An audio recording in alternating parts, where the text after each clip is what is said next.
Hello and welcome to the Dinosaur for week 45. Another 7 curious, interesting things I saw last week. As ever, give us a like, share it with somebody amazing, and all that good stuff. Let's crack on.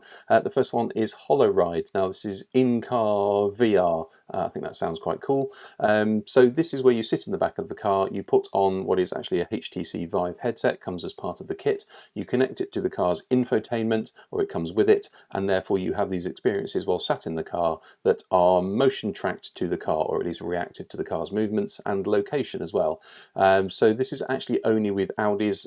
This is a deal that they've done, I think, only in Germany at the moment, but it's coming to the US. About €700, I think, for this kit at the moment.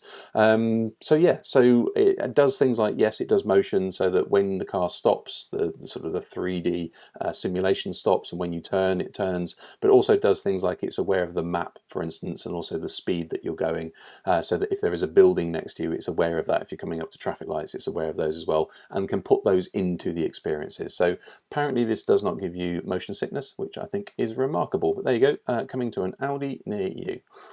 This is Wi-Peep. This is a way, a kind of a hacky way of detecting devices within essentially closed spaces. So if you want to find out what's in a house, you can do that without even going into a house. Now, it only detects Wi-Fi devices. That's what it does. If you send a drone over or around that house, what all those devices in that house are probably doing is sending out ping signals to say, hey, I'm a device, do you need to connect to me? And if you can then measure the distance, or at least the time it's taken for each one of those pings, then you can triangulate those devices. So, which is cool. Obviously, if you are, I don't know, a hardware installer within a house and you needed to know where everything was, this gives you a good map. But as they say in the article, which is worth a read, if also you are a hoodlum and you're trying to find out where all the security guards are, where all the security cameras are, all those sorts of things, then it'll also do that for you as well. So I think that's a kind of an interesting use of drones plus Wi-Fi, I guess. But that's Wi-Peep. Check it out. This is multiplayer stable diffusion. I'll try and explain what's going on here. This is me playing around with it. I see Keanu Reeves' face there, and I go, that's interesting. I'd like to see Keanu Reeves, or at least a hat, let's say a pink hat, added to this mosaic, and that's what it'll do. So this is using stable diffusion in painting, which is one of the things that you say if you play around with DALL-E, then so I don't know why it changed the face, by the way, but basically what it will do is it will say whatever you've typed in the text, it will try and somehow add it to the scene in a very sympathetic way.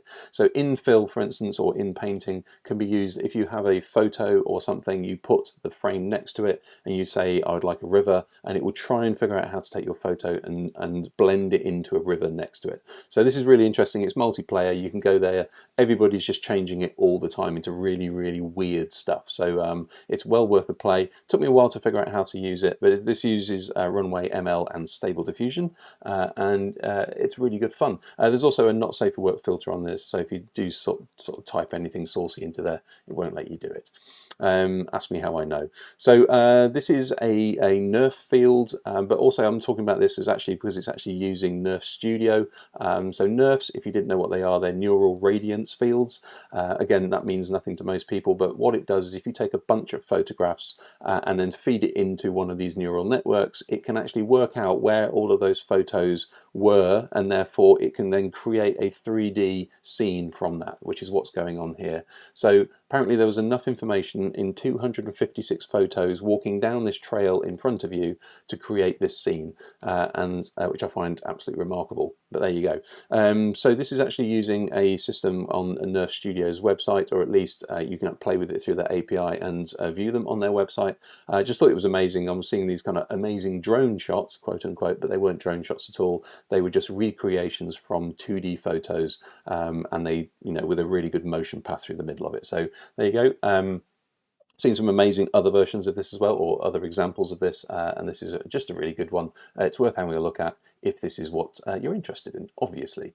This is Holly Plus. Now, the reason I first saw this was actually because I saw a thing about, hey, this AI singing is remarkable. Now, Holly is actually the digital twin of Holly Herndon, who is a performer, also somebody who explores and experiments with machine learning and AI and those sorts of things. So this is exactly, exactly in the right area to be. Now, her digital twin sings, and this is actually her singing Jolene, Dolly Parton, classic. Now, if I'm honest, it sounded a bit wooden, but it's not bad. It just lacked a little bit of life, quite frankly, and almost literally. But what I thought was interesting behind this is there was a website that you can go to, Holly.plus, and you can upload tracks, and what it will then do is it will replace the singing with Holly Plus's voice, so therefore rendering it essentially copyright free. But that's not really the point. It's using a voice that is now licensed through public commons and all that sort of stuff. So there's a DAO attached to this, so there's a decentralized autonomous organization, all of that good stuff. I must say, when I did upload a couple of tracks, it just made sort of muddy, weird kind of reactions, and like you're going through a tube tunnel with a pillow on your head. However, if you read all of the good stuff around this, it's actually quite impressive. And also, just looking at singing with AI, this is actually pretty impressive as well. So definitely go and have a listen to that. The video itself, by the way, is not really anything to do with AI. It's just created and mocapped. But really interesting. Something going on there. This was, I guess, the reaction that nobody was really expecting, or maybe they were. So this was a drone show in Manhattan. This is, I think, the second one that's actually been done. I think the first one was for a sports brand or a sports league.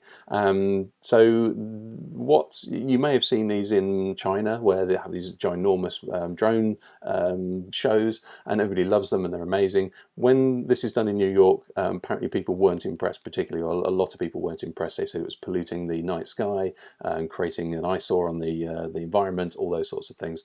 Now, lots of other people saying, well, it's illegal to fly drones in Manhattan. You need a massive license, and how did they get that?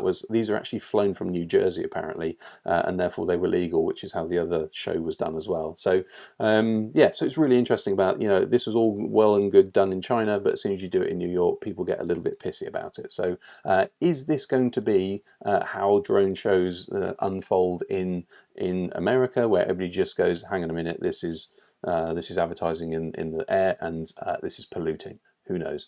And finally, inspiration comes in many ways, and innovation, even in driving, is what you're seeing here. So this is NASCAR. This is actually the NASCAR, I think, the Xfinity 500.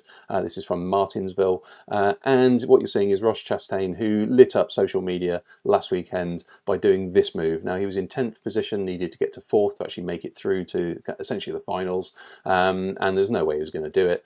Now, I must say, in Martinsville, it's a very flat circuit, and it doesn't have the banking you're probably normally used to in NASCAR. So the cars have to slow down to get around the corner. Normally, they just pin it and they go. So therefore, there's a very weird situation here where the cars are going slowly around the corner. Now, it turns out that when Ross was a kid, he used to play with his brother on the GameCube, and this is one of the moves his brother did, sort of essentially cheated to get around the corner. Just pin it in 5th and go round whilst everybody else is in 4th with their brakes on. And he managed to get 4th, which put him through to the finals, and everybody was just, how on earth did that happen? Clearly ruined the right-hand side of the car, but it was worth it. He got through, lived to race another day, so to speak. So I just thought it was brilliant. Innovation in racing is always something that you don't expect, but there you go. Hopefully it was interesting, hopefully it was useful. As I say, give it a like, give it a share, and I will see you next week.